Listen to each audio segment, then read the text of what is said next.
Teka muna mga kapatid, magnilay muna tayo. Alam mo ba na si Blaise Pascal, isang henyo sa matematika at agham, ay biglang tinalikuran ang kasikatan matapos ang isang mistikal na karanasan?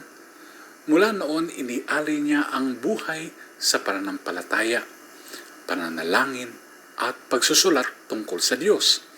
Sabi niya, ang puso ay may mga dahilan na hindi kayang unawain ng isipan. Sa Ebanghelyo ngayon, si Pedro ay pagod at bigong mangisda buong gabi. Ngunit sumunod siya kay Jesus at muling naghagis ng lambat at nakahuli ng napakarami.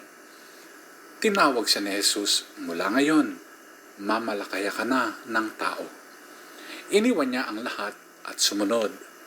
Sa sulat naman ni San Pablo sa mga taga-Kolosas, pinaalalahanan tayong mamuhay ng karapat-dapat sa Panginoon, namumunga sa mabuting gawa.